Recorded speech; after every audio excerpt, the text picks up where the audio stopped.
괴테는 혼자 있을 줄 아는 사람만이 진정한 행복을 누릴 수 있다고 했습니다. 쇼펜하우어도 타인은 지옥이다. 혼자 있는 것이 가장 편안하다고 말했죠. 니체 역시 고독은 자유의 어머니다라고 했습니다. 여러분은 이 위대한 철학자들의 말이 과장이라고 생각하셨나요? 혹시 지금도 친구들과 함께 있어야 행복할 수 있다고 믿고 계시나요? 하지만 나이가 들면서 깨닫게 됩니다. 이 철학자들의 말이 정말 맞다는 것을 말입니다. 특히 60대가 넘어가면서 친구들과의 관계가 오히려 독이 된다는 것을 경험하게 됩니다. 오늘은 왜 늙어서 친구가 가장 쓸모없는 존재인지 그 현실적인 이유 6가지를 솔직하게 말씀드리겠습니다. 아직 구독, 좋아요 누르지 않은 분들은 꾹 눌러주시기 바랍니다. 주변에 비슷한 고민을 하시는 분들에게 많은 공유도 해주시기 바랍니다. 늙어 가장 쓸모없는 게 친구인 첫 번째 이유는 인간관계에도 유효기간이 있기 때문입니다. 마트에서 우유를 사면서 유통기한을 확인하시죠. 그런데 인간관계에도 유통기간이 있다는 걸 생각해 보신 적 있나요? 이상하게 들릴 수도 있습니다. 하지만 찬찬히 생각해 보시면 맞는 말입니다. 학창시절 단짝이었던 친구와 지금도 연락하고 계시나요? 직장에서 매일 점심을 함께 먹던 동료와는 어떻게 되었나요? 아마 대부분 자연스럽게 연락이 끊어졌을 겁니다. 이게 바로 인간관계의 유효기간입니다. 특정 시기, 특정 상황에서만 의미가 있고 그 시기가 지나면 자연스럽게 소멸되는 것입니다. 이는 누구의 잘못도 아니고 매정한 것도 아닙니다. 그냥 자연의 법칙입니다. 20대에는 꿈과 열정을 나누는 친구가 필요했습니다. 30대에는 육아와 직장 스트레스를 함께 털어놓을 친구가 소중했습니다. 40대에는 중년의 위기를 이해해 줄 친구가 위로가 되었습니다. 50대에는 부모님 돌봄과 자녀 독립에 대해 이야기할 친구가 도움이 되었습니다. 하지만 60대가 넘어가면 어떨까요? 이제 공통으로 이야기할 주제가 별로 없습니다. 꿈은 이미 포기했거나 이뤘고 자녀들은 독립했고 직장에서도 은퇴했습니다. 남은 것은 건강 이야기, 옛날 이야기, 그리고 죽음에 대한 불안뿐입니다. 제가 상담한 한 할아버지는 이렇게 말씀하셨습니다. 친구들과 만나면 30년 전 이야기만 반복한다. 새로운 화제거리가 없으니까 계속 과거만 되짚는다. 벌써 같은 이야기를 10번도 넘게 들었다. 이것이 바로 유효기간이 지난 관계의 특징입니다. 더 이상 서로에게 새로운 자극이나 도움을 줄 수 없는 상태가 된 것입니다. 억지로 만나봤자 시간만 버리고 에너지만 소모됩니다. 더 심각한 것은 서로의 쇠락해가는 모습을 목격하게 된다는 것입니다. 예전에는 젊고 활기찼던 친구가 지팡이를 짚고 나타나면 자신의 미래를 보는 것 같아서 우울해집니다. 치매 초기 증상을 보이는 친구를 보면 불안해집니다. 친구들과의 만남이 더 이상 즐거움이 아니라 의무가 되어버린 순간 그 관계는 이미 유효기간을 넘긴 것입니다. 하지만 많은 분들이 이 사실을 인정하지 못하고 계속 억지로 관계를 유지하려고 합니다. 우리는 40년 지기야, 평생 친구잖아 라는 말로 자신을 속이면서 의미 없는 만남을 반복합니다. 하지만 과거의 끈끈함은 이미 사라지고 지금은 그냥 습관적으로 만나는 사이일 뿐입니다. 진짜 슬픈 것은 이런 낡은 관계에 매달리느라 새로운 것을 시도할 기회를 놓친다는 것입니다.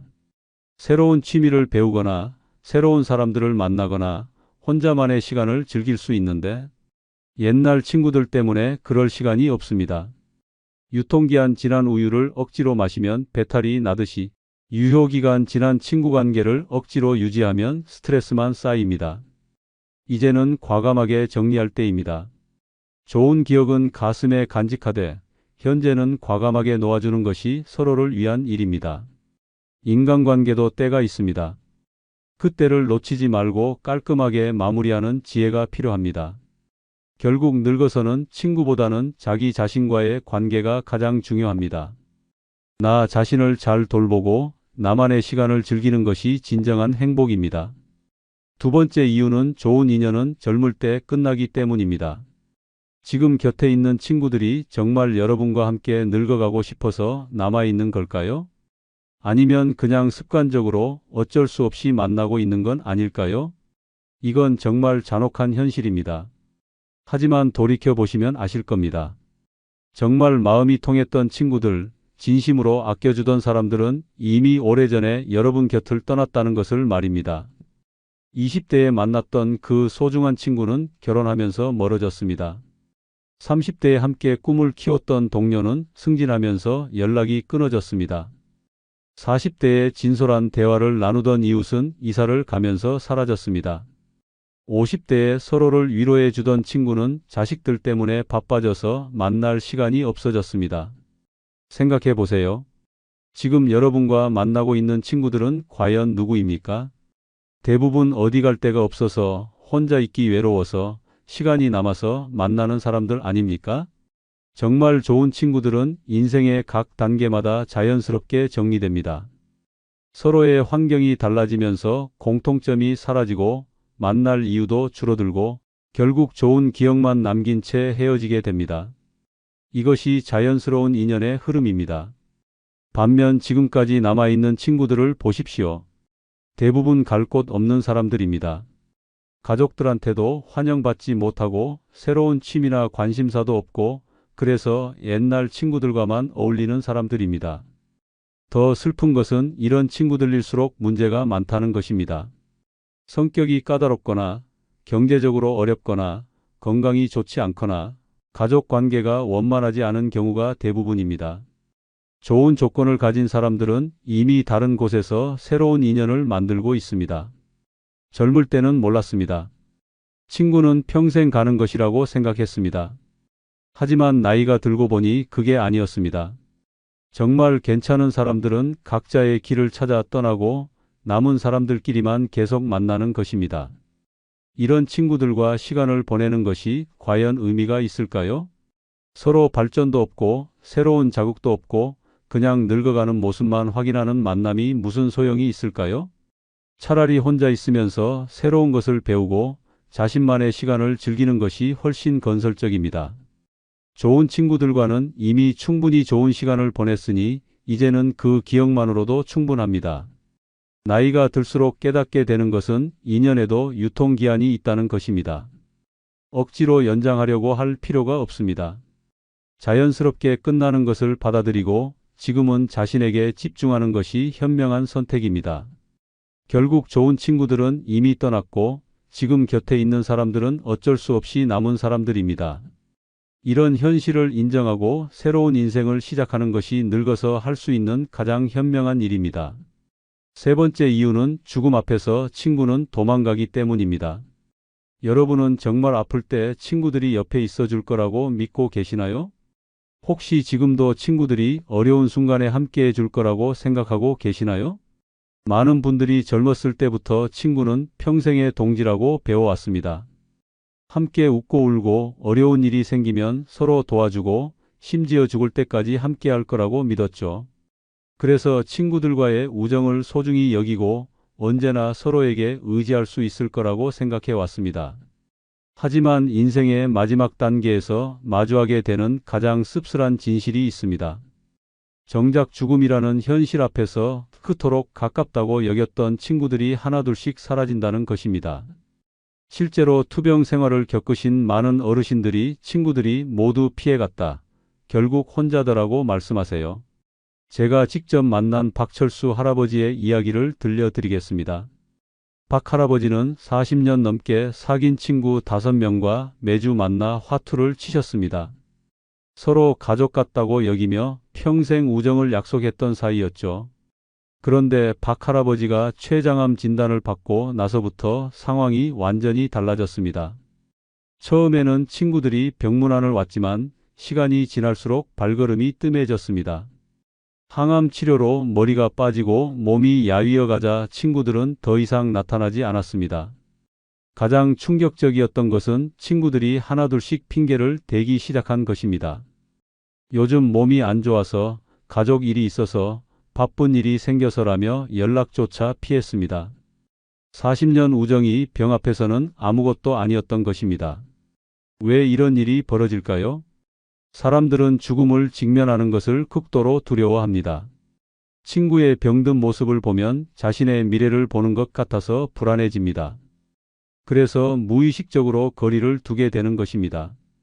또 다른 할머니는 치매 초기 진단을 받았습니다. 평생 함께 수다를 떨던 친구들이 있었는데 치매라는 말을 듣는 순간 모든 연락이 끊어졌습니다. 전염될까봐 무섭다는 말까지 들었습니다. 심지어 장례식장에서도 이런 일이 벌어집니다. 생전에 가까웠던 친구들이 빈소에 나타나지 않습니다. 죽음이라는 현실이 너무 무겁고 우울해서 피하고 싶어 하는 것입니다. 반면 가족은 다릅니다. 아무리 힘들어도 끝까지 곁에 있어줍니다.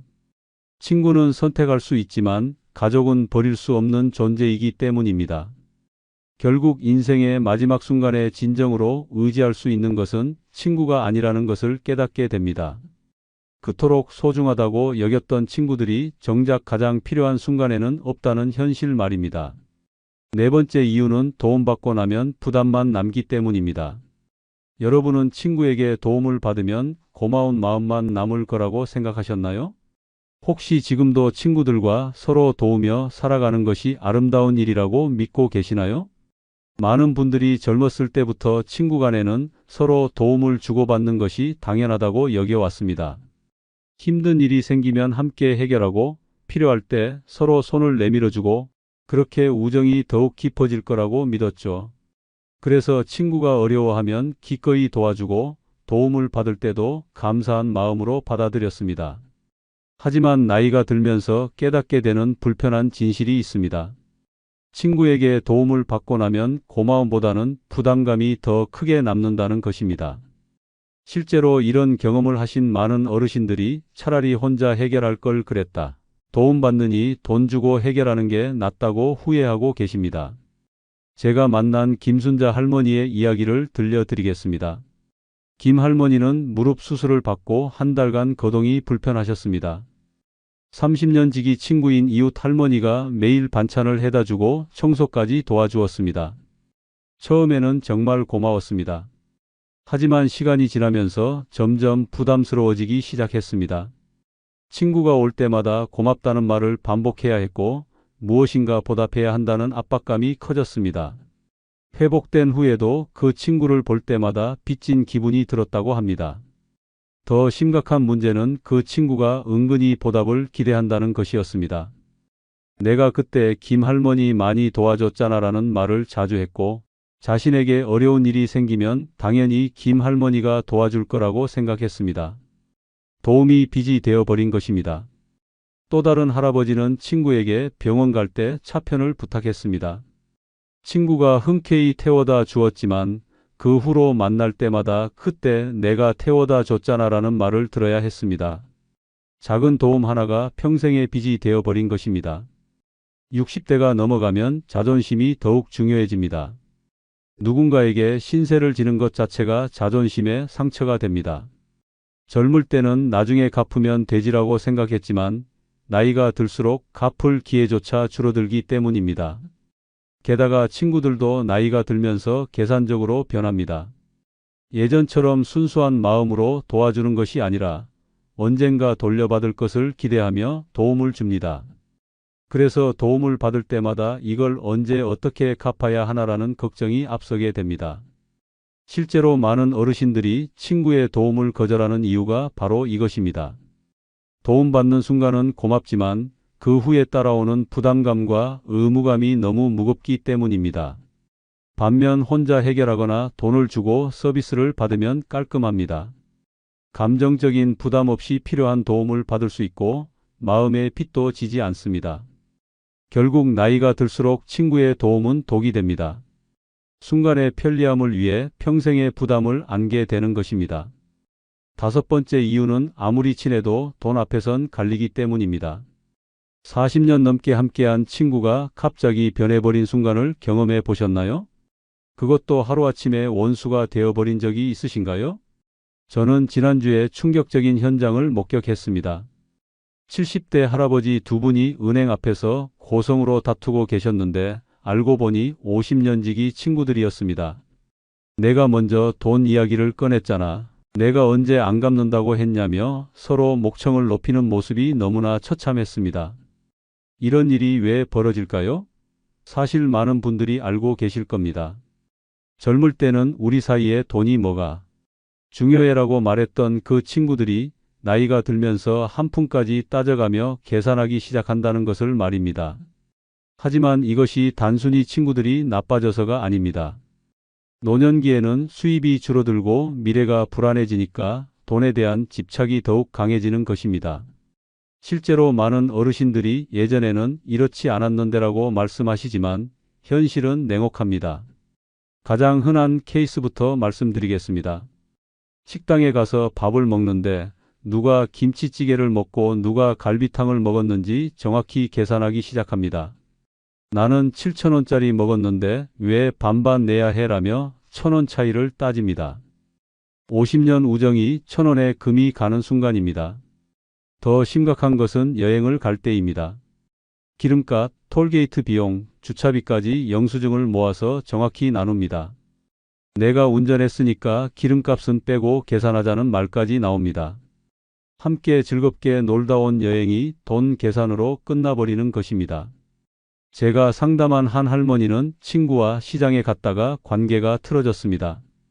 친구가 내 것도 같이 사달라고 했는데 나중에 돈을 주지 않았다는 것입니다.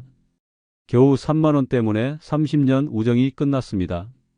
계모임은 더욱 위험합니다. 처음에는 서로 믿고 시작하지만 큰돈이 걸리면 친구도 변합니다. 개주가 개돈을 가지고 도망가는 일이 비일비재합니다. 평생 믿었던 친구가 몇천만 원 때문에 연락을 끊어버리는 것입니다. 사업을 함께 하는 것은 가장 위험한 일입니다. 우리 사이에 계약서가 뭐가 필요해라며 시작했다가 수익이 나기 시작하면 내가 더 많이 일했다, 내가 더 많이 투자했다며 다투게 됩니다. 형제 같던 친구가 법정에서 만나게 되는 것입니다. 특히 자식들의 경제력 차이가 벌어지면 더욱 심각해집니다. 자식이 잘 사는 친구는 고급 식당에서 만나자고 하고 그렇지 못한 친구는 부담스러워합니다.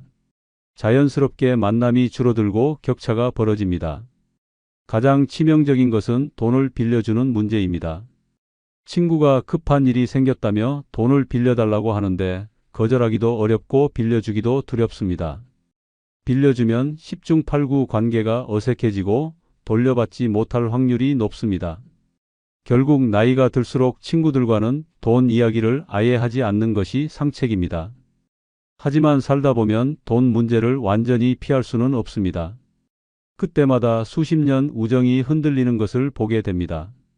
늙어 가장 쓸모없는 게 친구인 6번째 이유는 내가 가진 걸 질투하기 때문입니다. 친구가 나보다 좋은 것을 가지고 있을 때 속마음이 편하셨나요? 솔직히 말해서 조금이라도 부러워해 본 적 없으신가요? 사실 이건 인간의 본능입니다. 아무리 성숙한 어른이라도 비교하고 질투하는 마음에서 완전히 자유로울 수는 없습니다.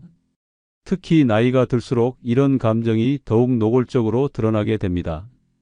왜냐하면 앞으로 얻을 수 있는 것들이 점점 줄어들기 때문에 지금 가진 것들에 대한 집착이 더욱 강해지기 때문입니다.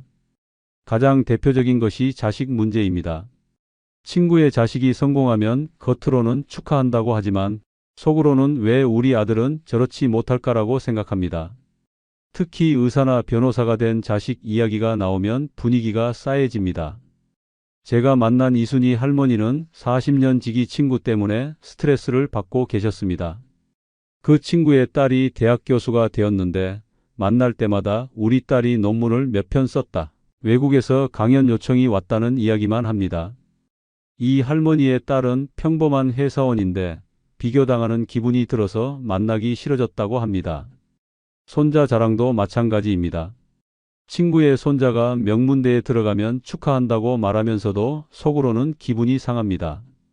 내 손자도 똑똑한데 왜 저 학교는 못 갔을까라는 생각이 듭니다. 그 다음부터는 그 친구를 만나는 것이 부담스러워집니다. 건강 문제에서도 질투가 나타납니다. 친구가 나는 약도 안 먹고 건강하다고 자랑하면 여러 가지 병으로 고생하는 사람은 기분이 나쁩니다. 저 사람은 왜 저렇게 건강할까라는 생각과 함께 원망스러운 마음이 생깁니다. 경제적인 차이는 더욱 노골적입니다. 친구가 새 아파트로 이사를 가거나 좋은 차를 사면 축하해주는 척하면서도 속으로는 질투심이 생깁니다. 나보다 뭐가 잘났다고 저런 걸 살 수 있을까라는 생각을 하게 됩니다. 여행 이야기도 마찬가지입니다. 친구가 해외여행을 다녀와서 사진을 보여주면 갈 형편이 안 되는 사람은 속이 쓰립니다. 나도 가고 싶지만 돈이 없어서 못 간다는 말을 할 수도 없고 그냥 좋겠다고 말할 뿐입니다. 배우자 문제에서도 비교가 시작됩니다. 친구의 남편이 더 다정하거나 돈을 잘 벌면 부러워합니다. 반대로 자신의 남편이 더 잘하면 은근히 자랑하고 싶어 합니다. 이런 미묘한 경쟁심이 우정을 갉아먹습니다. 심지어 작은 것들까지 비교합니다. 누가 더 예쁜 옷을 입었는지, 누가 더 젊어 보이는지, 누구 집이 더 깨끗한지까지 따집니다. 60대가 넘어서도 여전히 비교하고 경쟁하는 모습이 안타깝습니다. 가장 심각한 것은 이런 질투심이 관계를 독으로 만든다는 것입니다. 친구의 좋은 소식을 들으면 축하해 주기보다는 기분이 나빠집니다. 함께 있어도 즐겁지 않고 오히려 스트레스만 받게 됩니다. 결국 나이가 들수록 친구들과의 만남이 서로 자랑하고 비교하는 자리가 되어버립니다. 진정한 우정보다는 경쟁과 질투가 앞서는 관계가 되는 것입니다. 이런 친구들과 시간을 보내느니 혼자 조용히 지내는 것이 마음 편합니다. 지금까지 늙어 가장 쓸모없는 게 친구인 6가지 이유를 말씀드렸습니다. 벤자민 프랭클린은 늙은 친구와 늙은 와인이 최고라고 하지만 친구는 와인과 달리 시간이 지날수록 썩는다고 했습니다. 볼테르도 친구란 서로의 결점을 알면서도 사랑하는 사이가 아니라 결점을 모르기 때문에 사랑하는 사이다라고 말했죠.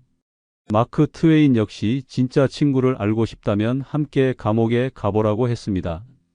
이 현명한 사람들도 결국 친구의 한계를 간파했습니다. 나이가 들수록 친구는 부담일 뿐이라는 것을 말입니다. 더 이상 허상에 매달리지 마십시오. 혼자만의 평화로운 시간이 진정한 행복입니다. 이제 당당하게 혼자 사는 삶을 선택하시기 바랍니다. 오늘 영상이 도움되셨다면 구독과 좋아요 부탁드리며 다음 영상에서 만나겠습니다. 괴테는 혼자 있을 줄 아는 사람만이 진정한 행복을 누릴 수 있다고 했습니다. 쇼펜하우어도 타인은 지옥이다. 혼자 있는 것이 가장 편안하다고 말했죠. 니체 역시 고독은 자유의 어머니다라고 했습니다. 여러분은 이 위대한 철학자들의 말이 과장이라고 생각하셨나요? 혹시 지금도 친구들과 함께 있어야 행복할 수 있다고 믿고 계시나요? 하지만 나이가 들면서 깨닫게 됩니다. 이 철학자들의 말이 정말 맞다는 것을 말입니다. 특히 60대가 넘어가면서 친구들과의 관계가 오히려 독이 된다는 것을 경험하게 됩니다. 오늘은 왜 늙어서 친구가 가장 쓸모없는 존재인지 그 현실적인 이유 6가지를 솔직하게 말씀드리겠습니다. 아직 구독, 좋아요 누르지 않은 분들은 꾹 눌러주시기 바랍니다.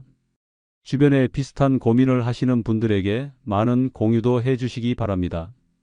늙어 가장 쓸모없는 게 친구인 첫 번째 이유는 인간관계에도 유효기간이 있기 때문입니다. 마트에서 우유를 사면서 유통기한을 확인하시죠. 그런데 인간관계에도 유통기간이 있다는 걸 생각해 보신 적 있나요? 이상하게 들릴 수도 있습니다. 하지만 찬찬히 생각해 보시면 맞는 말입니다. 학창시절 단짝이었던 친구와 지금도 연락하고 계시나요? 직장에서 매일 점심을 함께 먹던 동료와는 어떻게 되었나요? 아마 대부분 자연스럽게 연락이 끊어졌을 겁니다. 이게 바로 인간관계의 유효기간입니다. 특정 시기, 특정 상황에서만 의미가 있고 그 시기가 지나면 자연스럽게 소멸되는 것입니다. 이는 누구의 잘못도 아니고 매정한 것도 아닙니다. 그냥 자연의 법칙입니다. 20대에는 꿈과 열정을 나누는 친구가 필요했습니다. 30대에는 육아와 직장 스트레스를 함께 털어놓을 친구가 소중했습니다. 40대에는 중년의 위기를 이해해 줄 친구가 위로가 되었습니다. 50대에는 부모님 돌봄과 자녀 독립에 대해 이야기할 친구가 도움이 되었습니다. 하지만 60대가 넘어가면 어떨까요? 이제 공통으로 이야기할 주제가 별로 없습니다. 꿈은 이미 포기했거나 이뤘고, 자녀들은 독립했고, 직장에서도 은퇴했습니다. 남은 것은 건강 이야기, 옛날 이야기, 그리고 죽음에 대한 불안뿐입니다. 제가 상담한 한 할아버지는 이렇게 말씀하셨습니다. 친구들과 만나면 30년 전 이야기만 반복한다. 새로운 화제거리가 없으니까 계속 과거만 되짚는다. 벌써 같은 이야기를 10번도 넘게 들었다. 이것이 바로 유효기간이 지난 관계의 특징입니다. 더 이상 서로에게 새로운 자극이나 도움을 줄 수 없는 상태가 된 것입니다. 억지로 만나봤자 시간만 버리고 에너지만 소모됩니다. 더 심각한 것은 서로의 쇠락해가는 모습을 목격하게 된다는 것입니다. 예전에는 젊고 활기찼던 친구가 지팡이를 짚고 나타나면 자신의 미래를 보는 것 같아서 우울해집니다. 치매 초기 증상을 보이는 친구를 보면 불안해집니다. 친구들과의 만남이 더 이상 즐거움이 아니라 의무가 되어버린 순간 그 관계는 이미 유효기간을 넘긴 것입니다. 하지만 많은 분들이 이 사실을 인정하지 못하고 계속 억지로 관계를 유지하려고 합니다. 우리는 40년 지기야, 평생 친구잖아 라는 말로 자신을 속이면서 의미 없는 만남을 반복합니다. 하지만 과거의 끈끈함은 이미 사라지고 지금은 그냥 습관적으로 만나는 사이일 뿐입니다. 진짜 슬픈 것은 이런 낡은 관계에 매달리느라 새로운 것을 시도할 기회를 놓친다는 것입니다. 새로운 취미를 배우거나 새로운 사람들을 만나거나 혼자만의 시간을 즐길 수 있는데 옛날 친구들 때문에 그럴 시간이 없습니다. 유통기한 지난 우유를 억지로 마시면 배탈이 나듯이 유효기간 지난 친구 관계를 억지로 유지하면 스트레스만 쌓입니다. 이제는 과감하게 정리할 때입니다. 좋은 기억은 가슴에 간직하되 현재는 과감하게 놓아주는 것이 서로를 위한 일입니다. 인간관계도 때가 있습니다. 그 때를 놓치지 말고 깔끔하게 마무리하는 지혜가 필요합니다. 결국 늙어서는 친구보다는 자기 자신과의 관계가 가장 중요합니다. 나 자신을 잘 돌보고 나만의 시간을 즐기는 것이 진정한 행복입니다. 두 번째 이유는 좋은 인연은 젊을 때 끝나기 때문입니다. 지금 곁에 있는 친구들이 정말 여러분과 함께 늙어가고 싶어서 남아있는 걸까요? 아니면 그냥 습관적으로 어쩔 수 없이 만나고 있는 건 아닐까요? 이건 정말 잔혹한 현실입니다. 하지만 돌이켜보시면 아실 겁니다. 정말 마음이 통했던 친구들, 진심으로 아껴주던 사람들은 이미 오래전에 여러분 곁을 떠났다는 것을 말입니다. 20대에 만났던 그 소중한 친구는 결혼하면서 멀어졌습니다. 30대에 함께 꿈을 키웠던 동료는 승진하면서 연락이 끊어졌습니다. 40대에 진솔한 대화를 나누던 이웃은 이사를 가면서 사라졌습니다. 50대에 서로를 위로해 주던 친구는 자식들 때문에 바빠져서 만날 시간이 없어졌습니다. 생각해 보세요. 지금 여러분과 만나고 있는 친구들은 과연 누구입니까? 대부분 어디 갈 데가 없어서 혼자 있기 외로워서 시간이 남아서 만나는 사람들 아닙니까? 정말 좋은 친구들은 인생의 각 단계마다 자연스럽게 정리됩니다. 서로의 환경이 달라지면서 공통점이 사라지고 만날 이유도 줄어들고 결국 좋은 기억만 남긴 채 헤어지게 됩니다. 이것이 자연스러운 인연의 흐름입니다. 반면 지금까지 남아있는 친구들을 보십시오. 대부분 갈 곳 없는 사람들입니다. 가족들한테도 환영받지 못하고 새로운 취미나 관심사도 없고 그래서 옛날 친구들과만 어울리는 사람들입니다. 더 슬픈 것은 이런 친구들일수록 문제가 많다는 것입니다. 성격이 까다롭거나 경제적으로 어렵거나 건강이 좋지 않거나 가족 관계가 원만하지 않은 경우가 대부분입니다. 좋은 조건을 가진 사람들은 이미 다른 곳에서 새로운 인연을 만들고 있습니다. 젊을 때는 몰랐습니다. 친구는 평생 가는 것이라고 생각했습니다. 하지만 나이가 들고 보니 그게 아니었습니다. 정말 괜찮은 사람들은 각자의 길을 찾아 떠나고 남은 사람들끼리만 계속 만나는 것입니다. 이런 친구들과 시간을 보내는 것이 과연 의미가 있을까요? 서로 발전도 없고 새로운 자극도 없고 그냥 늙어가는 모습만 확인하는 만남이 무슨 소용이 있을까요? 차라리 혼자 있으면서 새로운 것을 배우고 자신만의 시간을 즐기는 것이 훨씬 건설적입니다. 좋은 친구들과는 이미 충분히 좋은 시간을 보냈으니 이제는 그 기억만으로도 충분합니다. 나이가 들수록 깨닫게 되는 것은 인연에도 유통기한이 있다는 것입니다. 억지로 연장하려고 할 필요가 없습니다. 자연스럽게 끝나는 것을 받아들이고 지금은 자신에게 집중하는 것이 현명한 선택입니다. 결국 좋은 친구들은 이미 떠났고 지금 곁에 있는 사람들은 어쩔 수 없이 남은 사람들입니다.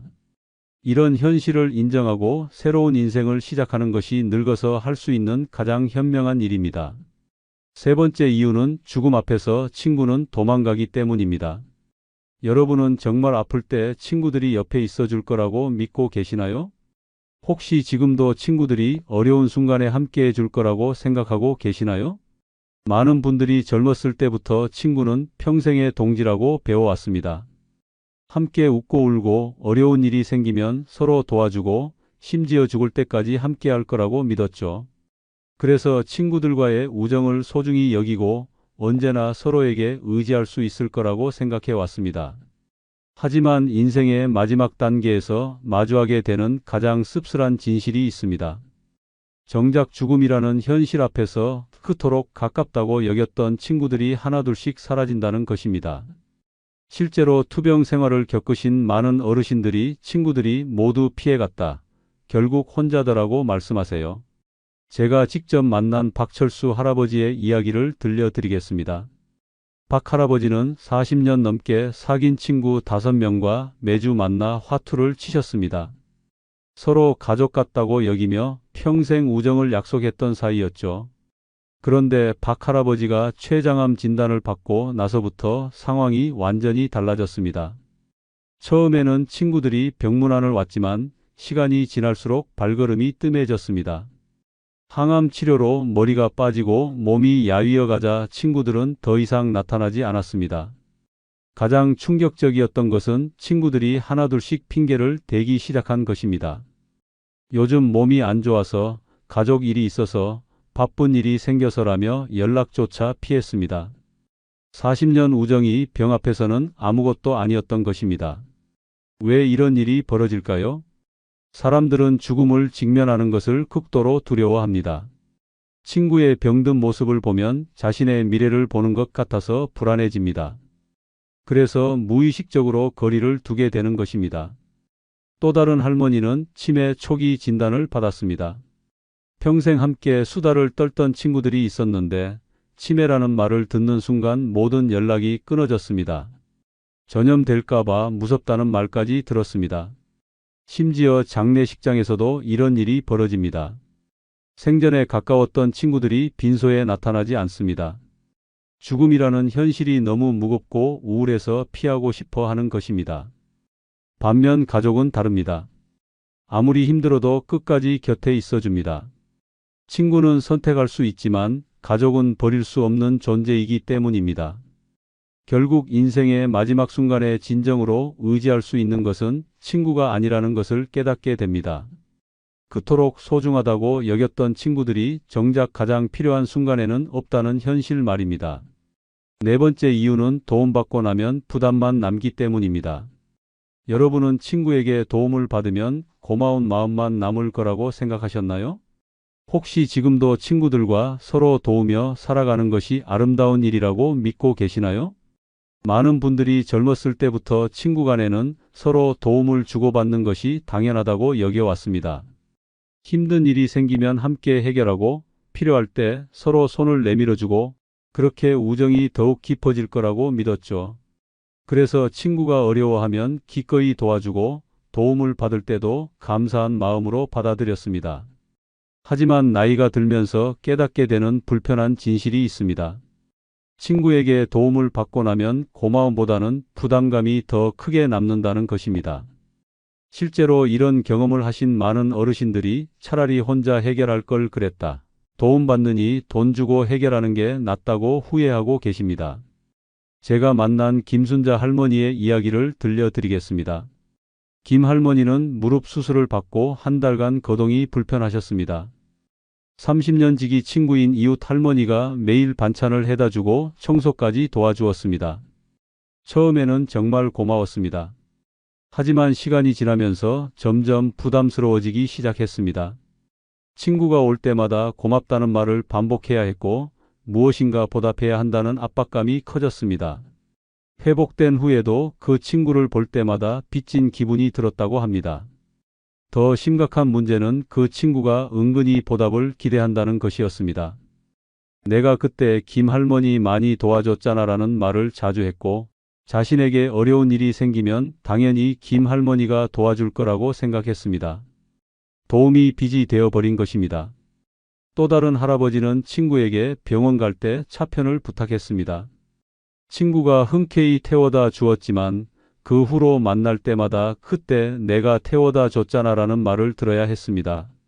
작은 도움 하나가 평생의 빚이 되어버린 것입니다. 60대가 넘어가면 자존심이 더욱 중요해집니다. 누군가에게 신세를 지는 것 자체가 자존심의 상처가 됩니다. 젊을 때는 나중에 갚으면 되지라고 생각했지만 나이가 들수록 갚을 기회조차 줄어들기 때문입니다. 게다가 친구들도 나이가 들면서 계산적으로 변합니다.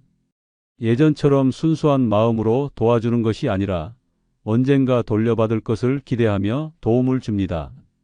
그래서 도움을 받을 때마다 이걸 언제 어떻게 갚아야 하나라는 걱정이 앞서게 됩니다. 실제로 많은 어르신들이 친구의 도움을 거절하는 이유가 바로 이것입니다.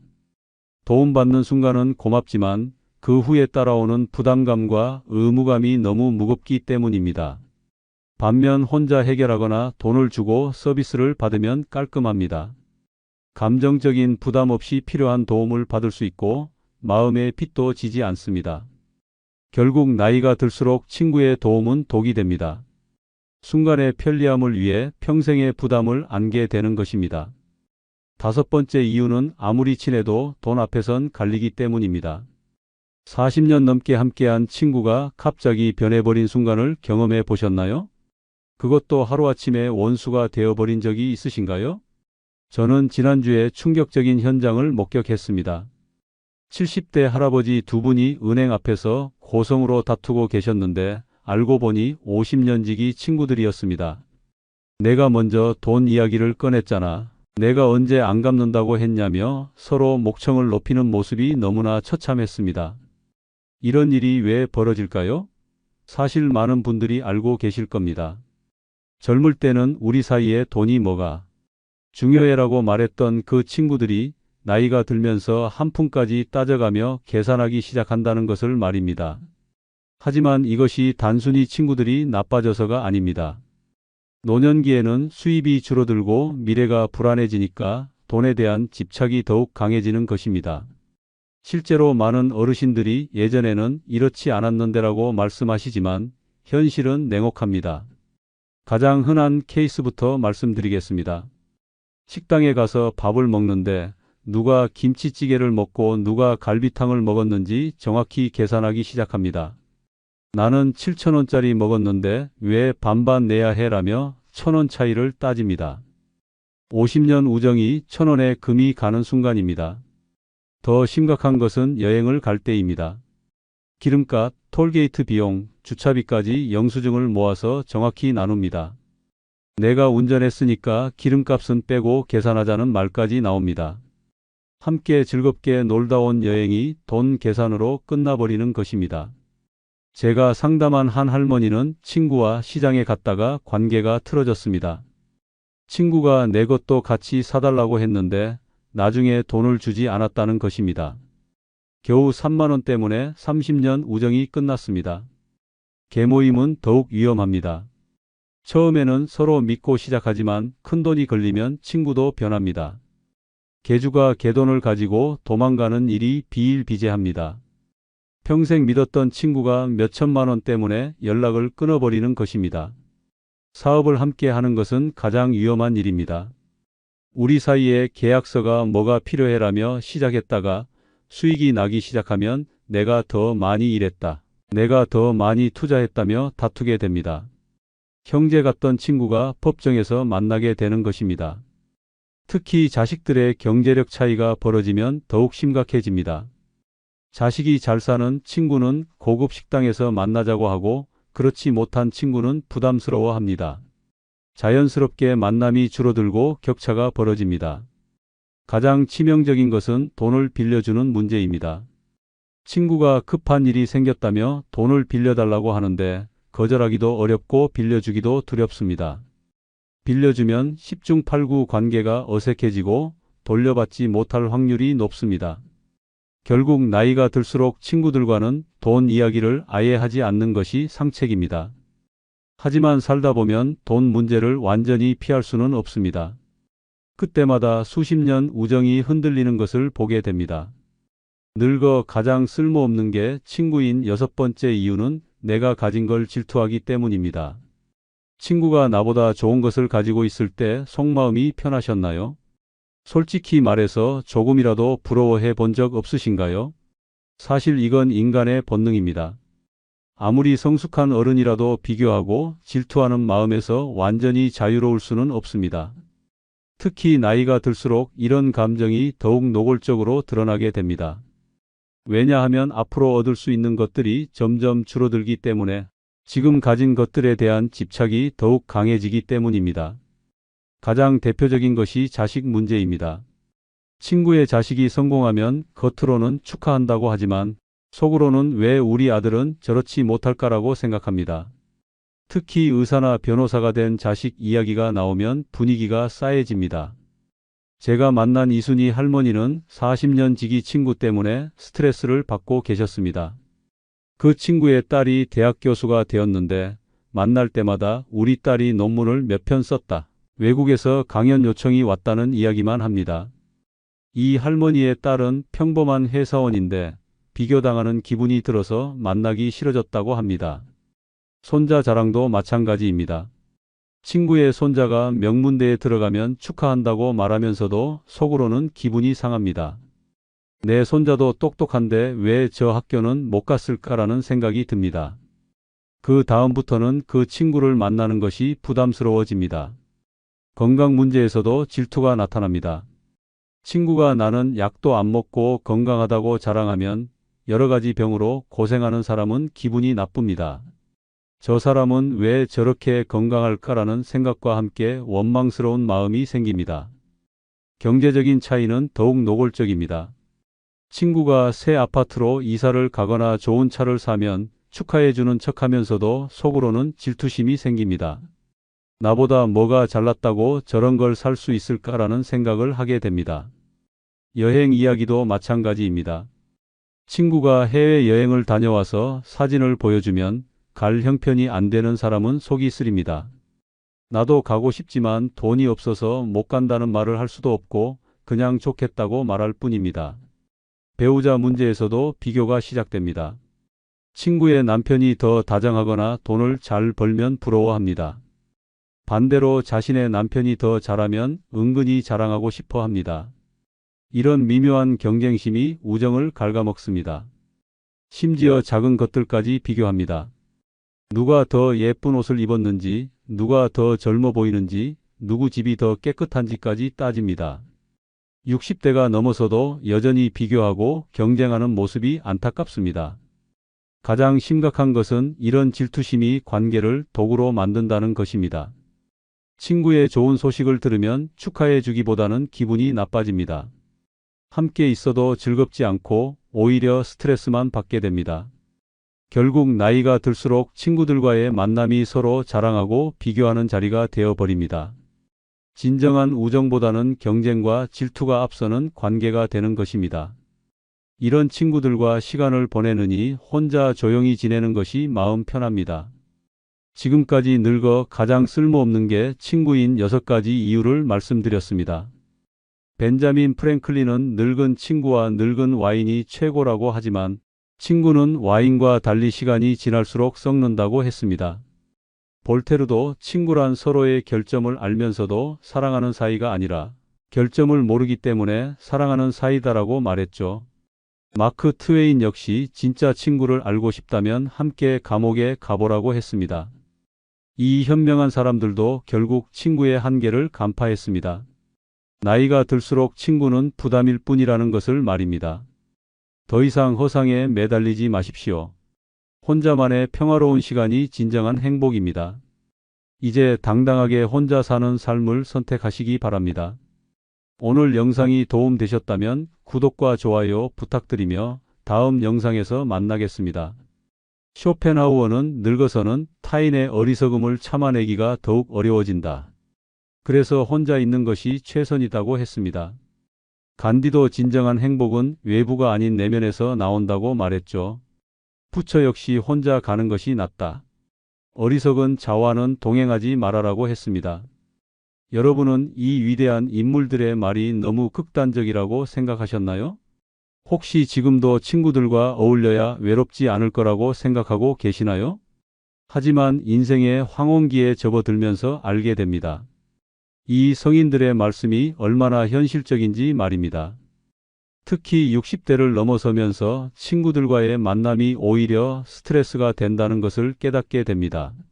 오늘은 왜 나이 들어서 친구가 가장 부담스러운 존재가 되는지 그 씁쓸한 현실 5가지를 가감없이 말씀드리겠습니다. 아직 구독, 좋아요 누르지 않은 분들은 꾹 눌러주시기 바랍니다. 주변에 같은 고민을 하시는 분들에게 많은 공유도 해주시기 바랍니다. 늙어 제일 쓸데없는 게 친구인 첫 번째 이유는 돈 없으면 친구도 조용히 사라지기 때문입니다. 내가 아플 땐 전화 한 통 없더니 재산 얘기 한마디에 갑자기 연락 오는 친구 혹시 겪어보셨습니까? 젊을 땐 같이 웃고 울던 친구였는데 내가 돈 줄 아니면 아무 관심 없더라고요. 이런 말이 낯설지 않게 들린다면 당신도 이미 경험하신 겁니다. 노년에 이르러 가장 허무한 관계가 있다면 바로 돈 앞에서 바닥 드러나는 친구입니다. 젊을 때는 몰랐습니다. 밥값도 나누고 커피도 번갈아 사고 어디 가든 당연히 같이 다니며 의리를 지켰습니다. 그런데 은퇴하고 수입이 줄자 1명, 2명씩 사라지기 시작합니다. 모임에서 빠지면 아무도 묻지 않고 생일에도 연락 한 통 없습니다. 내가 돈을 쓰지 않으니 나도 필요 없는 존재가 되어버린 겁니다. 첫 번째 이유는 노년의 인간관계에서 경제력이 조용히 서열을 가르기 때문입니다. 같은 나이, 같은 과거를 공유한 친구들이라도 누군가는 공무원 연금으로 풍족하게 살고 누군가는 월세와 병원비에 허덕입니다. 언뜻 웃으며 마주 앉아도 대화 주제는 다릅니다. 여행 얘기, 손주 학원 얘기, 어디 가서 뭘 샀다는 얘기 나에겐 먼 이야기일 뿐입니다. 그 차이를 친구는 말하지 않아도 느낍니다. 그리고 점점 거리를 둡니다. 두 번째 이유는 내가 돈을 쓸 수 없으면 부담이 되는 사람으로 낙인 찍히기 때문입니다.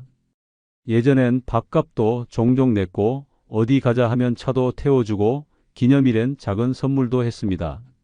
그런데 이제는 계산서 앞에서 망설여지고 커피값도 눈치 보이니 약속을 잡는 게 두려워집니다.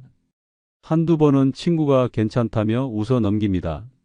하지만 3번, 4번이 지나면 표정이 바뀝니다. 얹혀 다니는 사람이 되는 겁니다.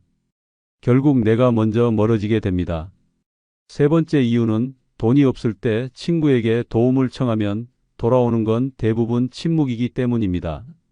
야, 혹시 이번 달에 급하게 좀 빌릴 수 있을까? 그 한마디에 예전처럼 농담 섞인 대답 대신 나도 지금 여유 없어라는 말이 돌아옵니다. 평생 함께했던 친구에게서조차. 물론 이해는 합니다. 다들 여유롭지 않으니까요. 하지만 그런 말을 들은 순간 마음속에서 무언가가 끊어집니다. 그 뒤로는 아무 일 없어도 먼저 전화할 일이 없어집니다. 네 번째 이유는 돈 없이는 모임조차 유지되지 않기 때문입니다. 친구들과의 모임이란 결국 밥값, 회비, 선물 등 돈이 드는 행사입니다. 처음엔 부담돼도 참석하려고 애씁니다. 하지만 한두 번 빠지고 나면 자연스럽게 단톡방에서도 말이 줄고 모임에서 이름도 잊혀집니다. 자리가 바뀌면 사람이 바뀌고 돈이 끊기면 관계도 끊깁니다. 이 단순한 공식은 생각보다 훨씬 냉정합니다. 다섯 번째 이유는 친구조차 내 상황을 이해하지 못하기 때문입니다. 너는 왜 그렇게까지 아끼냐? 집도 있고 자식들도 있잖아. 이렇게 말하는 친구는 많지만 정작 내 사정은 모릅니다. 내가 월세인지 공과금이 밀려 있는지 손주 학원비를 몰래 대고 있는지 모릅니다. 말하지 않으면 몰라주고 말하면 쉽게 판단합니다. 그게 친구라는 이름을 달고 있는 사람들의 민낯입니다. 늙어서 돈이 없으면 관계마저 사라지는 현실. 그 진실을 받아들이는 순간 마음은 씁쓸해지지만 그 대신 삶은 한결 가벼워집니다. 괜히 의리 지키려고 돈 써가며 유지하던 관계가 정리되기 시작하면 나 자신을 위한 시간과 여유가 생깁니다. 더는 친구라는 이름 앞에 눈치 보거나 허세 부릴 필요도 없습니다. 어쩌면 진짜 친구는 평생에 한두 명이면 충분합니다. 나의 가진 것과 상관없이 대화가 이어지고 돈 얘기 없이도 웃을 수 있고 침묵마저 불편하지 않은 사람. 그런 친구가 없다면 억지로 만들지 않아도 됩니다. 이제는 나 자신을 위한 삶, 조용히 걸어도 고요하고 따뜻한 인생으로 전환해야 할 때입니다. 돈이 없다고 자존심을 꺾을 필요도 없고 친구가 없다고 외로워할 필요도 없습니다.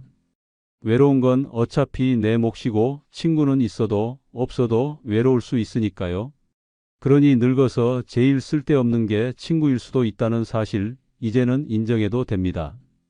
그래야 비로소 홀가분해집니다. 늙어 제일 쓸데없는 게 친구인 두 번째 이유는 늙어 친구 믿다 괜히 입방아에 오르기 때문입니다. 내가 말한 거 다른 사람한테 얘기한 적 없어. 정말이야. 이 말 정말 믿으셨습니까? 가슴 깊이 담아두었던 속마음을 단 한 사람에게 털어놨을 뿐인데 며칠 지나지 않아 엉뚱한 사람 입에서 되돌아옵니다. 그것도 내가 하지 않은 말까지 덧붙여져서요. 노년에 들어 가장 고통스러운 배신은 돈이 아니라 말입니다. 그리고 그 말은 늘 가장 가까운 사람, 즉 친구의 입에서 새어나옵니다. 젊을 때는 실수라고 넘길 수 있었습니다. 말이 좀 잘못 전해졌나 보다. 제 성격이 원래 좀 그랬지 뭐. 하지만 나이가 들면 사정이 달라집니다. 단순한 말실수 하나가 자존심을 무너뜨리고 명예를 깎아먹고 이웃들의 눈초리를 바꿔버립니다. 외로워서 혹은 너무 답답해서 한번 내뱉은 한숨 섞인 말이 어느새 동네 안주거리로 돌고 도는 현실. 그 고통은 몸 아픈 것보다 더 깊이 남습니다. 두 번째 이유는 친구의 입을 통해 나의 사생활이 무방비로 유출되기 때문입니다. 예를 들어 이런 일입니다. 혼자 사는 아들이 실직 중이라고 이야기했더니 며칠 후 슈퍼에서 만난 이웃이 아들 요즘 많이 힘들다며요? 회사 그만뒀다면서요? 하고 묻습니다. 혹은 딸 부부랑 갈등이 있어. 잠깐 하소연했던 일이 어느 순간엔 손주도 못 보게 한다더라는 소문으로 번집니다. 이런 소문은 항상 그럽니다. 누가 그랬는지는 말 못해 근데 다들 알던데. 정확한 출처는 없고 내용만 부풀어져 남습니다. 그런데 그 시작점은 하나입니다. 그 사람한테는 말해도 되겠지라는 단순한 믿음. 그리고 그 믿음이 배신으로 바뀌는 순간 남는 건 깊은 후회뿐입니다. 세 번째 이유는 친구는 내 편이 아니라 자기 입을 달랠 대상이 될 수 있기 때문입니다. 나이가 들면 말할 사람이 줄어듭니다. 남편과도 대화가 없고 자식은 바쁘고 혼자 밥 먹는 날이 많아집니다. 그러니 친구에게 전화를 걸고 만나서 수다를 떨며 숨통을 틉니다. 하지만 그 친구도 마찬가지입니다. 그 사람도 외롭고 답답합니다. 그러다 보면 서로 나눈 이야기 중 하나쯤은 다른 친구의 이야기 소재가 됩니다. 아니, 나는 그냥 걱정돼서 한 말인데 다 내 걱정해서 그런 거잖아. 이 말은 결국 책임 회피입니다. 당신의 아픔은 그저 잠깐의 화제거리였을 뿐이고 사생활은 가십으로 소비된 겁니다. 아무도 당신을 위해 침묵해주지 않습니다. 네 번째 이유는 말 한마디가 자식들과의 관계까지 악영향을 줄 수 있기 때문입니다. 며느리가 좀 별로라며? 너 딸이랑 요즘 사이 안 좋다며? 이런 말들이 아무렇지도 않게 돌 때 결국 자식 귀에도 들어갑니다. 그리고 자식은 이렇게 묻습니다. 엄마, 왜 그런 얘기를 남한테 해? 우리 가족 일인데? 아무리 억울해도 이미 늦었습니다. 한 번 나온 말은 절대 거둬지지 않고 결국 그 피해는 자신에게로 되돌아옵니다. 다섯 번째 이유는 친구라는 이유로 감시받는 관계로 변질되기 때문입니다. 너 지난주에 어디 다녀왔지? 요즘 누구랑 자주 만나더라? 이렇게 물어보는 친구, 사실 관심이 아니라 호기심입니다. 나의 일상을 궁금해하는 것이 아니라 남에게 이야기할 소재를 찾는 것입니다. 나를 걱정해 주는 듯한 말투로 내 삶을 수집하고 그 수집한 이야기를 다른 친구들과 공유합니다. 결국 우리는 감시당하고 평가받고 이야기의 주제가 되어버립니다. 그럴 거면 차라리 혼자가 낫습니다.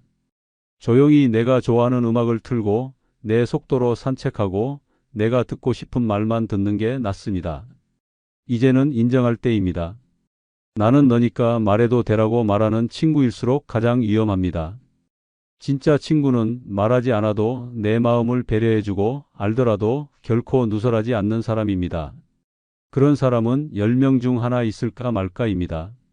나머지는 그냥 오래 알고 지냈을 뿐인 사람입니다.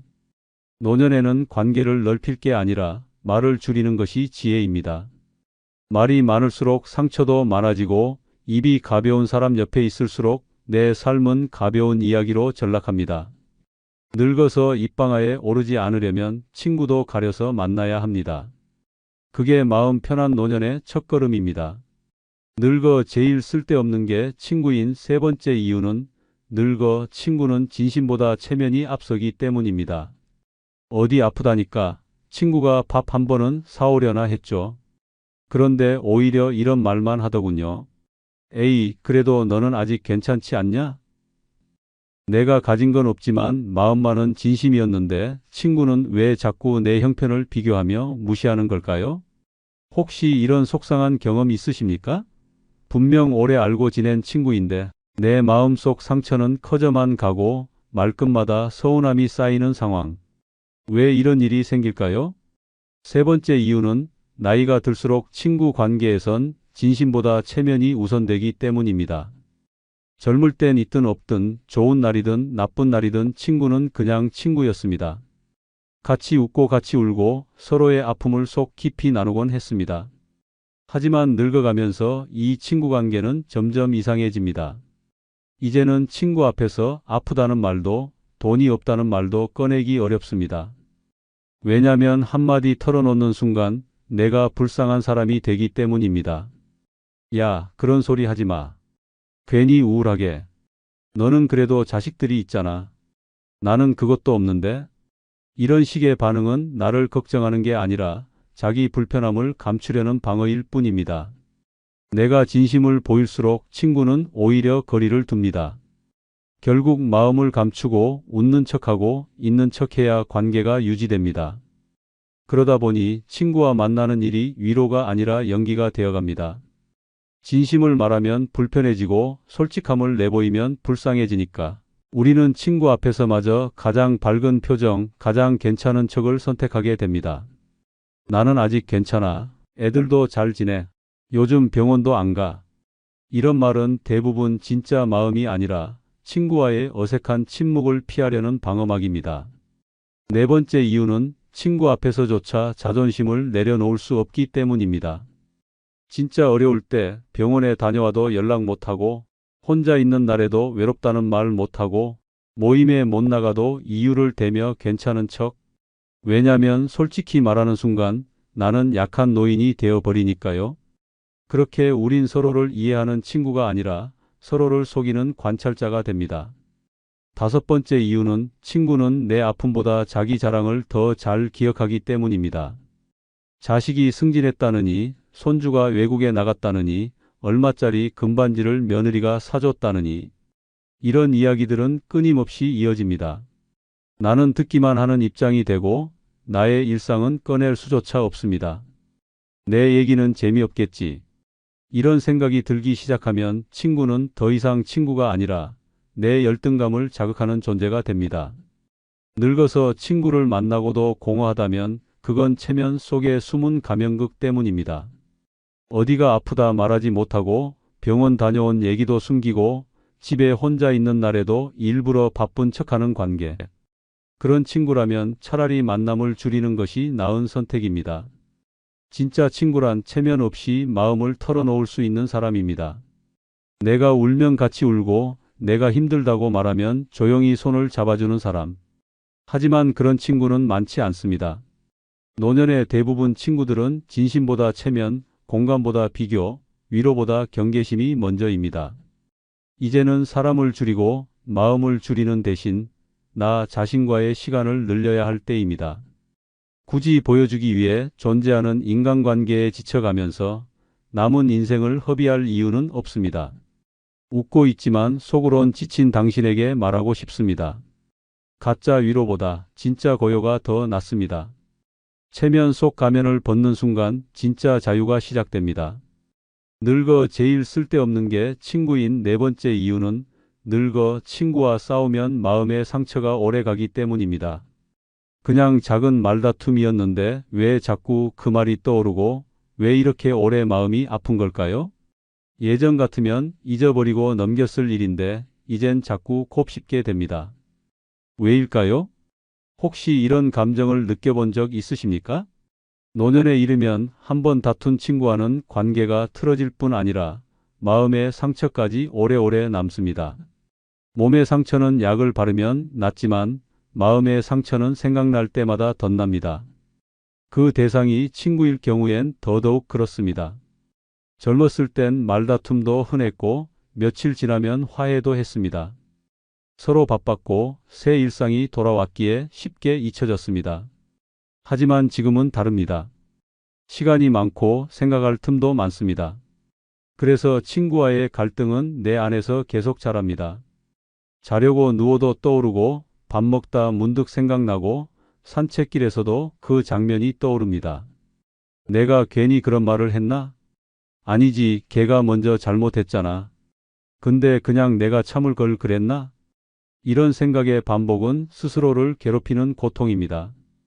그리고 그 고통은 생각보다 오래갑니다.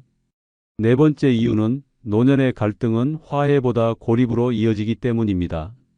한번 틀어지면 다시 연락하기가 어렵습니다. 지금 연락하면 더 어색해질까봐. 먼저 연락하면 자존심 상할 것 같아서. 그러는 사이 시간은 지나고 서로 점점 멀어집니다.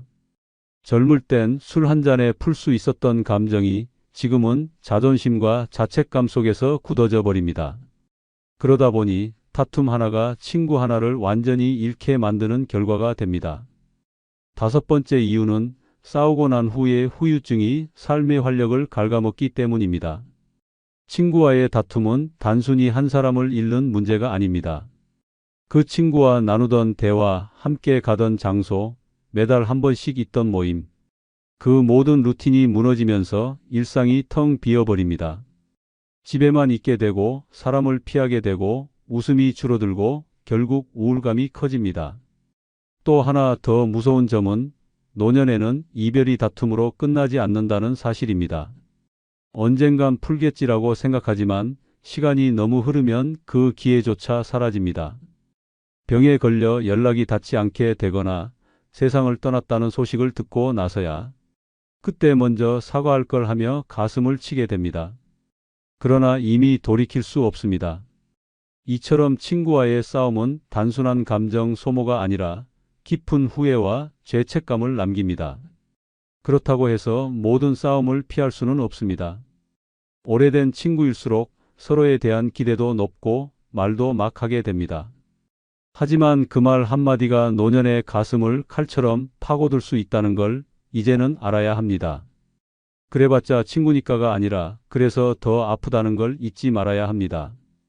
이제는 관계에서 상처받지 않기 위해 거리를 두는 지혜가 필요합니다. 꼭 친구를 멀리하라는 말이 아닙니다. 말을 조심하고 기대를 줄이고 자존심을 조금 내려놓을 줄 알아야 괜한 갈등으로 늙은 마음을 소모하지 않습니다. 가장 아픈 상처는 낯선 사람에게서 오는 게 아니라 가장 가까운 사람에게서 오기 때문입니다. 늙어서 싸움은 회복이 아니라 단절이 됩니다. 갈등을 겪고도 다시 웃을 수 있는 체력, 정신력, 시간, 기회 그 모든 게 이제는 부족합니다. 그래서 차라리 친구와의 거리를 적당히 두고 스스로 평온한 삶의 균형을 잡는 것이 더 중요합니다.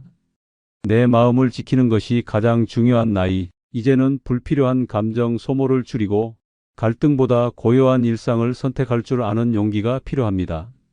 늙어서의 싸움은 관계의 끝이 아니라 내 삶 전체에 그림자를 들이우는 파문이 됩니다. 그 사실을 기억하는 것만으로도 쓸데없는 싸움을 피할 수 있습니다. 늙어 제일 쓸데없는 게 친구인 다섯 번째 이유는 결국 늙어 지켜줄 사람은 친구가 아니라 나 자신이기 때문입니다. 혹시 넘어져 다쳤을 때 제일 먼저 떠오른 사람이 친구였습니까? 아니면 병원? 아니면 스스로 일어나야겠다는 생각이었습니까? 혹시 급하게 병원 갈 일이 생겼을 때 친구가 도와준 적 있으십니까? 많은 분들이 말합니다. 그래도 친구는 있어야지. 하지만 정작 진짜 위기 순간 친구는 어디 있었습니까? 친구와의 우정은 젊을 때나 아름다웠습니다. 학창 시절, 직장 생활, 육아의 고단함을 함께 견디며 싸운 시간은 분명 소중했습니다. 그러나 인생의 황혼기에 접어들면 그 우정은 기억으로만 남습니다. 지금 이 순간 내 옆을 지켜줄 사람은 그때 그 친구가 아니라 오로지 나 자신뿐입니다. 다섯 번째 이유는 노년에 닥쳐오는 돌발 상황은 결국 혼자의 몫이기 때문입니다. 갑작스런 낙상, 심장이 두근거리는 불안, 병원 예약이 밀린 진료. 이런 문제 앞에 친구는 조언조차 하지 못합니다. 그래? 병원은 갔어? 이 말이 전부입니다. 진짜 필요한 건 그 순간 차를 몰고 와줄 사람, 손을 잡고 함께 병원에 가줄 사람, 병실에서 묵묵히 앉아줄 사람입니다. 그런 존재는 친구가 아니라 나 자신이 준비해둔 응급 연락망, 재정, 체력, 마음가짐입니다.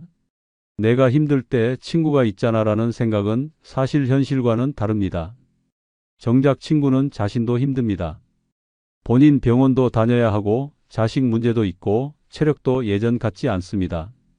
아무리 마음이 있어도 행동으로 옮기기 어렵습니다. 그래서 우리는 결국 혼자 병원을 예약하고 혼자 약을 타고 혼자 끼니를 해결해야 합니다. 그리고 정말 위급한 상황에서는 누구보다 먼저 자신을 챙길 줄 알아야 합니다. 은근히 친구들에게 기대는 마음이 크면 클수록 실망도 커지고 외로움도 깊어집니다. 내가 아픈데 왜 아무도 연락이 없을까? 이 생각이 들기 시작하면 친구가 원망스럽고 세상이 서운해집니다. 하지만 냉정하게 말하자면 그건 친구의 잘못이 아닙니다. 우리 모두 늙었고 각자의 삶을 버티는 대만도 버겁기 때문입니다. 또한 친구에게 기대는 삶은 스스로를 무기력하게 만들 수 있습니다. 어차피 누가 와서 도와주겠지. 이런 생각이 머리를 지배하면 운동도 게을러지고 외출도 줄어들고 결국 집에만 갇히게 됩니다. 자신을 돌보는 능력을 잃게 되는 겁니다. 그래서 진짜 친구를 두고 싶다면 먼저 나 자신을 챙기는 사람이 되어야 합니다. 지금까지 늙어 가장 쓸데없는 게 친구인 5가지 이유를 말씀드렸습니다. 괴테는 친구는 우리가 행복할 때 찾아오지만 불행할 때는 우리가 찾아가야 한다고 했습니다. 세네카도 진정한 우정은 매우 드물다. 대부분은 이익 때문에 만나는 것이다라고 말했죠.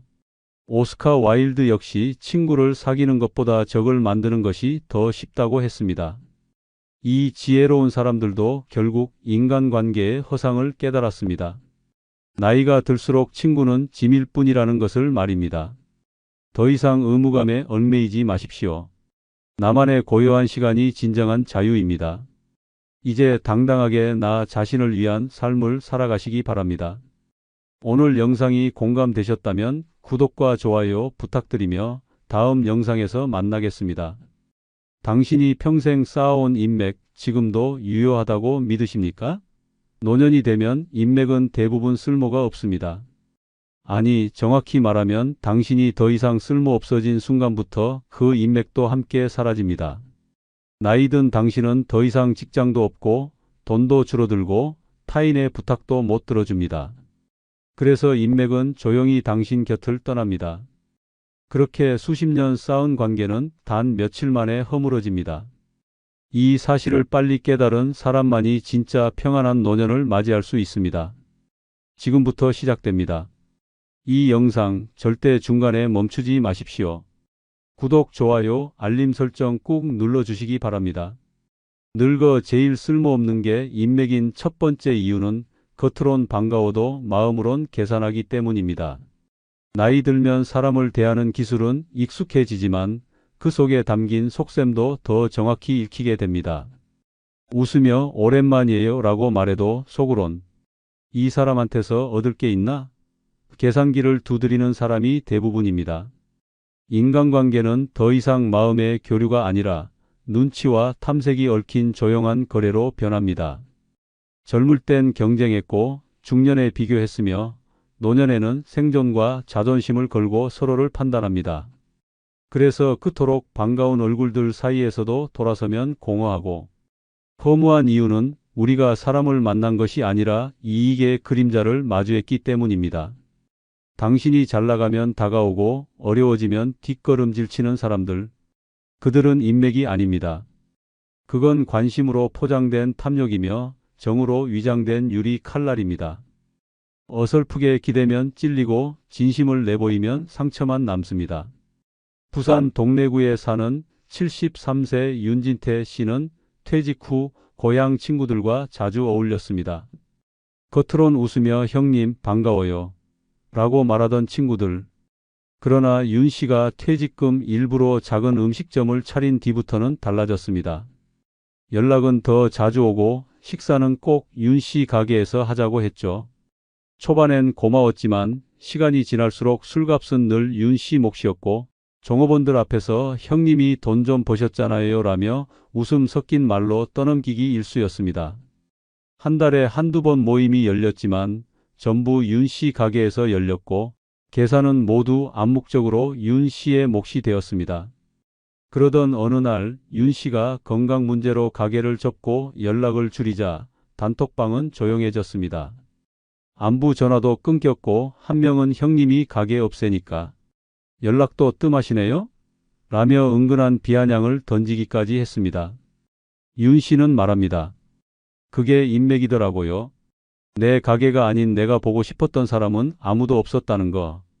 이 사례는 지금도 수많은 노년들이 겪고 있는 인간관계의 민낯을 그대로 보여줍니다. 겉으론 반가움, 속으론 셈법. 누군가와 웃으며 밥을 먹지만 대화 속엔 끊임없는 비교가 들어 있습니다. 아들은 뭐해? 연금은 얼마나 나와? 차는 바꾸셨어요? 이 모든 말들은 축하가 아닌 탐색이며 관심이 아닌 계산입니다. 그들은 당신의 삶을 존중하지 않습니다.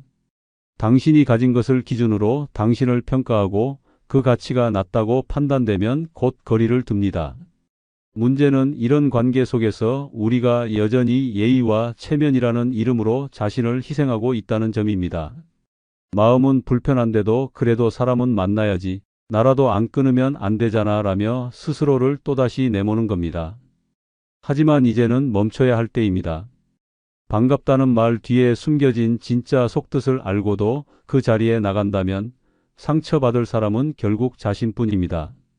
당신이 진심을 주었는데도 상대는 탐색만 한다면 그건 관계가 아니라 정신적 소진입니다. 나이 들어 가장 지켜야 할 건 자존감이며 가장 경계해야 할 건 가면을 쓴 호의입니다. 인맥이란 이름으로 다가오는 관계의 속살을 냉정하게 들여다보십시오. 그리고 판단하십시오. 그들은 당신을 만나러 오는가 아니면 당신이 가진 것을 보러 오는가? 이 질문 앞에 흔들리지 않는 사람이야말로 진짜 노년을 평안하게 살아갈 수 있습니다. 인맥의 탈을 쓴 계산은 당신의 인생을 갉아먹는 가장 치명적인 독입니다. 늙어 제일 쓸모없는 게 인맥인 두 번째 이유는 잘 나갈 때만 찾는 사람이 많기 때문입니다. 젊었을 땐 성공하고 자리 있고 돈이 흐르면 주변에 사람들이 넘쳐납니다. 전화는 쉴 새 없이 오고 점심 약속은 몇 주치가 예약됩니다. 하지만 그건 당신의 인격 때문이 아닙니다. 당신이 유용한 존재였기 때문입니다. 그들은 당신의 능력과 인맥, 지위와 돈을 필요로 했던 겁니다. 그러다 은퇴하고 경제력이 약해지고 사회적 영향력이 사라지면 어떻게 될까요? 사람들은 더 이상 당신을 찾지 않습니다. 아니, 오히려 당신의 존재를 잊습니다. 형님, 이번에도 좀 부탁 좀 드려요 라는 말은 당신이 힘 있을 때만 들을 수 있는 환청입니다. 명절이 돼도 더 이상 전화가 오지 않고 부탁 대신 무관심만 쌓입니다. 무섭도록 빠르게 변하는 이 인간관계의 온도차는 노년을 맞이한 당신에게 가장 먼저 들이닥칠 잔인한 현실입니다. 인간관계는 결국 당신의 지위가 아니라면 아무 의미 없는 유리잔이었던 것입니다. 그 안엔 따뜻함도 정이라 불릴 감정도 없습니다. 오직 이익만 들이부어졌을 뿐입니다. 서울 양천구에 사는 74세 박영호 씨는 50대 중반까지 중소기업을 운영하며 지역사회에서 나름 형님 소리를 들으며 살았습니다. 주말마다 사람들과 골프 약속이 잡혀 있었고 연말이면 연화장이 수북히 쌓이던 인물입니다. 거래처와 지인들이 너도 나도 찾아와 인사를 했고 박 씨가 한마디만 하면 취직, 대출, 심지어 병원 예약까지도 도와줄 수 있는 인맥이었습니다. 그런데 63세에 사업이 기울고 부도를 맞은 뒤 상황은 180도 달라졌습니다. 당분간 통화 어렵다던 친구는 영영 연락이 끊겼고 함께 골프 치던 사람은 마트 앞에서 마주쳐도 모른 척 고개를 돌렸습니다. 박 씨는 말합니다. 잘 나갈 땐 나를 형님이라 불렀던 놈들이 무너지자마자 없는 사람 취급을 하더라. 그게 사람이고 그게 인맥이라는 걸 내가 늦게 알았지. 이 사례는 단지 박영호 씨 개인의 이야기가 아닙니다. 많은 사람들이 은퇴하고 나서야 나를 찾던 사람들이 아니라 내가 가진 것을 찾던 사람들이었다는 걸 깨닫습니다. 우리는 사회생활이라는 이름으로 숱한 사람들과 관계를 맺습니다. 하지만 그중 대부분은 조건이라는 기반 위에 세워진 허약한 관계입니다. 나에게 직함이 있고 돈이 있고 도와줄 수 있을 때만 유지되는 가짜 우정입니다. 그러다 그 조건이 사라지면 사람도 함께 사라집니다. 노년이 되어 아무것도 줄 수 없게 되었을 때 진짜 내 편이 누구인지 그제야 보입니다. 슬프지만 명확한 진실은 이것입니다. 당신이 무너졌을 때 옆에 남아있는 사람은 극소수입니다.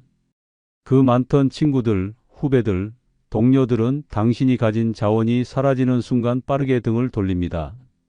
그래서 인맥은 늙으면 쓸모없는 게 아니라 늙는 순간 해체되는 환상입니다. 이 잔혹한 구조를 일찍 깨달은 사람만이 상처받지 않습니다.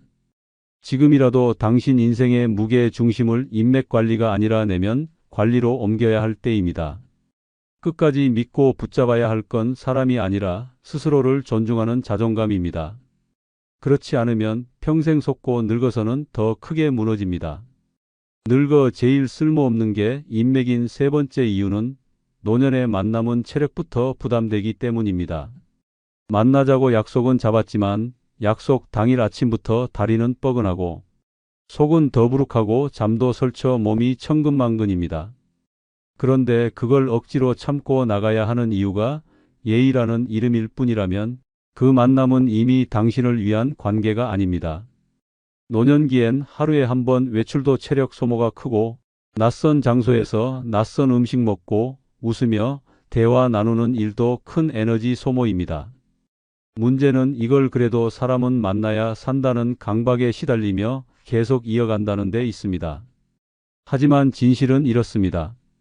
노인의 인맥은 건강과 삶의 질을 갉아먹는 침묵의 적이 될 수도 있습니다. 체력은 점점 줄어드는데 억지스러운 관계 유지를 위해 불편한 자리로 몸을 끌고 가는 이 현실은 과연 누구를 위한 것입니까? 외롭지 않으려면 나가야 한다는 공포는 정작 당신을 더 지치고 병들게 만들 수 있습니다.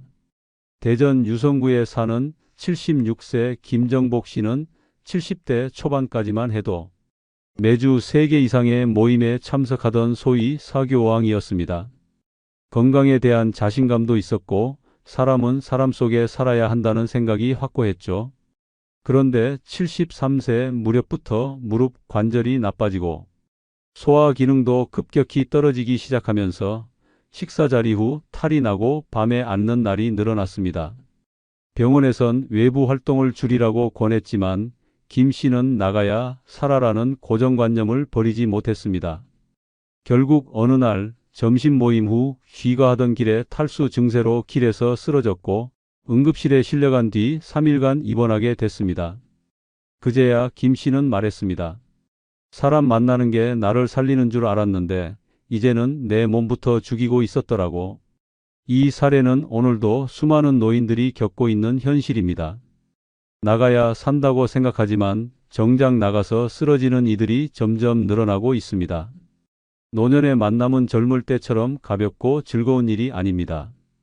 오히려 한 번의 외출이 며칠간의 회복을 필요로 하는 체력의 무리수가 됩니다.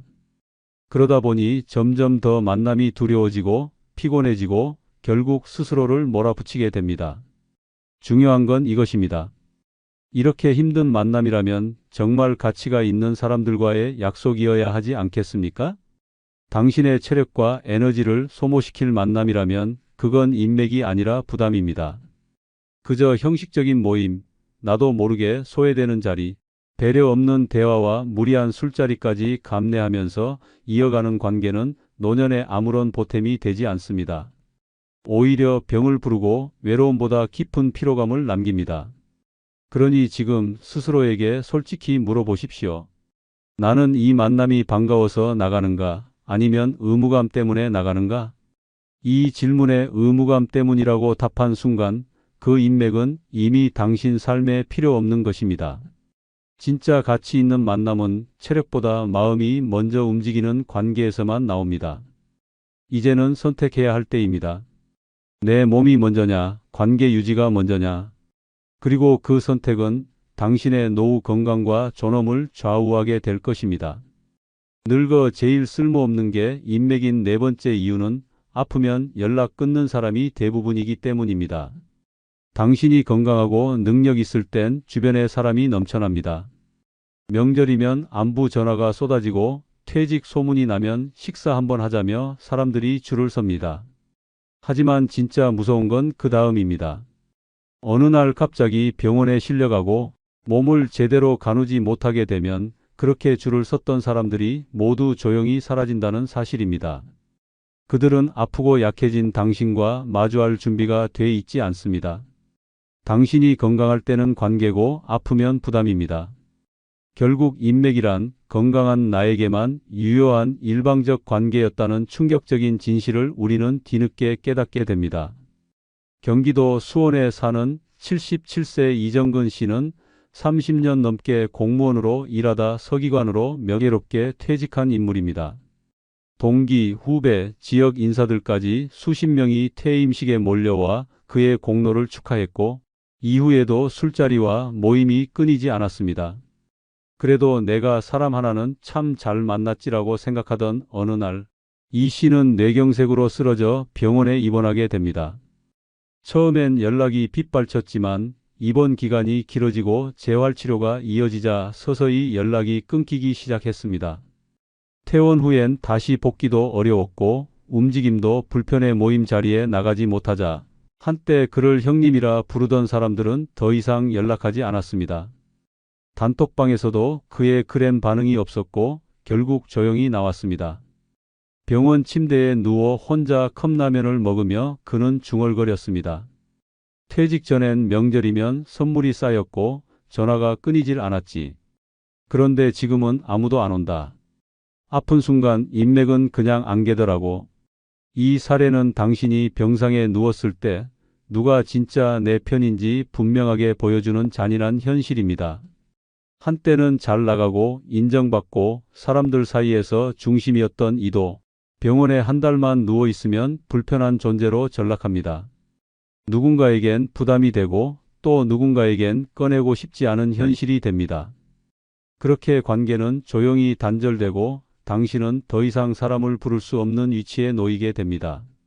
인맥이라 믿었던 관계가 실은 지위와 건강이라는 조건 위에 세워졌던 거짓된 구조였던 겁니다. 사람들은 말합니다. 아프면 가족이 있어야지. 맞는 말입니다. 하지만 문제는 우리가 인맥에 너무 많은 기대를 걸고 살았다는 것입니다. 오히려 가족보다 외부 인간관계를 더 챙기고 더 믿고 더 매달렸던 시간들이 노년의 외로움을 더 크게 만듭니다. 이제는 받아들여야 할 때입니다. 인맥은 건강할 때만 유효합니다. 아프면 연락은 끊깁니다. 이 불편한 진실을 먼저 받아들인 사람만이 상처받지 않습니다. 노년엔 인맥보다 나를 돌볼 시간과 진짜 내 사람 한두 명이면 충분합니다. 당신이 병원에 누워 있을 때 단 한 명이라도 당신이 걱정돼서 왔어요 라고 말해줄 사람이 있다면 그게 바로 당신 인생 최고의 인연입니다. 그 외에 수십, 수백 명의 인맥은 필요 없습니다. 그것이 노년의 진짜 관계의 본질입니다. 늙어 제일 쓸모없는 게 인맥인 다섯 번째 이유는 명함 수천 장보다 진짜 한 명이 더 소중하기 때문입니다. 젊었을 땐 명함 한 장이 인생을 바꾸고 인간관계 하나가 사업을 키운다고 믿었습니다. 그래서 우리는 사람을 모으고 인맥을 확장하고 수첩 한 권 가득히 이름을 적었습니다. 그러나 나이 들수록 그 수첩은 점점 무거운 짐이 됩니다. 필요할 땐 찾을 사람 하나 없고 진짜 힘들 땐 기억나는 이름도 몇 안 됩니다. 그제야 깨닫습니다. 이 많은 인맥 중에 진심으로 나를 걱정해 줄 사람은 단 한 명도 없을 수 있구나라는 진실을요. 무슨 일이 생겼을 때 곁에 남아줄 단 한 사람. 당신이 병원에 입원했을 때 두 손 꼭 잡고 하루 종일 옆에 앉아 있어 줄 단 한 사람. 명절에 연락하지 않아도 미움 주지 않는 사람. 그 사람이 없다면 당신은 수천 장의 명함을 갖고도 가장 외로운 사람일 수 있습니다. 사람은 숫자가 아닙니다. 마음입니다. 늙어서 외롭다고 느끼는 순간 인맥이란 게 얼마나 허망한 허상인지 뼈저리게 깨닫게 됩니다. 강원도 춘천에 사는 79세 이영복 씨는 공직 생활을 하며 전국에 수백 명의 지인을 두었던 사람입니다. 은퇴 당시만 해도 축하 인사와 식사 약속으로 수첩이 가득 찼습니다. 그러나 71세 되던 해 허리 디스크로 장기 입원을 하면서 그가 본 현실은 냉정했습니다. 병실을 찾은 사람은 단 2명뿐이었습니다. 그중 한 명은 함께 은퇴한 동기, 다른 한 명은 30년 지기 고등학교 친구였습니다. 그 많던 사람들이 어디 갔는지 알 수가 없었어요. 내가 잘 나갈 때만 연락했던 거였죠. 이후 이영복 씨는 과감히 휴대폰 연락처를 정리했습니다. 500명이 넘던 이름을 전부 삭제하고 병실에 찾아온 두 사람만 남겼습니다. 그는 말했습니다. 그날 이후 외로움은 사라졌고 마음은 오히려 편해졌습니다. 숫자가 아니라 진심이 사람을 살린다는 걸 병원 침대 위에서 처음 알았어요. 이 사례는 수많은 노년층에게 통하는 단 하나의 교훈을 남깁니다.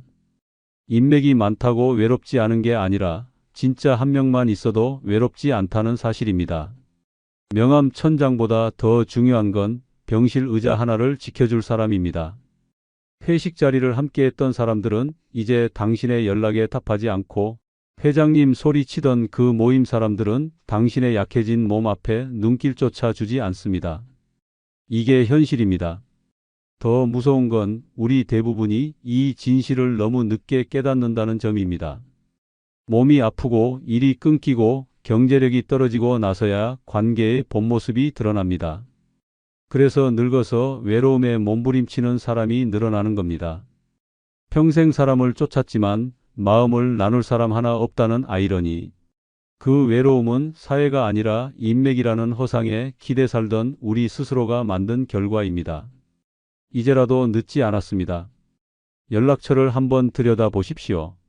이 사람은 내가 아플 때 찾아올까? 이 사람은 내가 가진 게 없어도 내 옆에 있을까? 이 질문에 예라고 대답할 수 없는 관계는 지금 정리하는 게 맞습니다. 노년의 삶은 숫자가 아니라 깊이로 채워야 합니다. 남은 시간, 남은 체력, 남은 감정은 단 한 명의 진짜에게만 써도 충분합니다. 그것이 당신 인생의 마지막을 고요하고 품위 있게 만들어줄 가장 강력한 인간관계입니다. 명암보다 마음, 넓이보다 깊이. 그것이 인맥을 바라보는 노년의 진짜 기준이어야 합니다. 늙어 제일 쓸모없는 게 인맥인 여섯 번째 이유는 노년에 결국 찾게 되는 사람은 가족뿐이기 때문입니다. 평생을 직장과 사회 속에서 사람에 둘러싸여 살아온 당신. 회식 자리의 웃음소리, 명함을 주고받던 뿌듯함, 연말 모임의 악수와 인사들. 모두 다 소중했던 인연처럼 느껴졌을 겁니다.